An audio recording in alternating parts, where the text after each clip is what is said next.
વધુ સમાચારમાં વાત કરીએ તો મેઘરજથી મહત્વના સમાચાર પ્રાપ્ત થયા છે। મેઘરજમાં વીજ વિભાગની કચેરીના કર્મચારીઓની લાલિયાવાડી ઢીમડા ગામે ખેડૂતો દ્વારા ડીપીનો પાવર વધારવા માટે કરવાની અરજી છે તે 2 મહિના બાદ પણ નિકાલ ના કરતા 70 મણ ઘઉંનો પાક નષ્ટ થવાની તૈયારીમાં છે।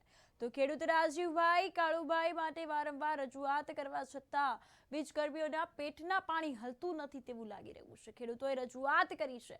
કર્મચારી ખોટી દમદમાટી આપવાનો વિડીયો જે છે તે પણ વિડીયો વાયરલ ડીપીમાં લોડના હોવા છતાં ગેરકાયદેસર રીતે કનેક્શન આપી દીધા હોવાનો વિડીયો જે છે તેમાં ઉલ્લેખ કરાયો છે। પીડિત ખેડૂતે વીજ વિભાગમાં ઉચ્ચ કક્ષાએ રજૂઆત કરી છે। એક તરફ સરકાર ખેડૂતોના ઉત્થાન માટે અવનવી સ્કીમો અમલમાં મૂકે છે, ત્યારે આવા જ કર્મચારીઓના કારણે ખેડૂતો પરેશાન। ડીપીનો પાવર ન વધારી આપતા ખેડૂતોની 5 મોટર બળી ગઈ છે। તો આ અંતર્ગત ખેડૂતો ભારે હાલાકીનો સામનો કરી રહ્યા છે અને ખેડૂતોની પરિસ્થિતિ હાલમાં માઠી જોવા મળી છે।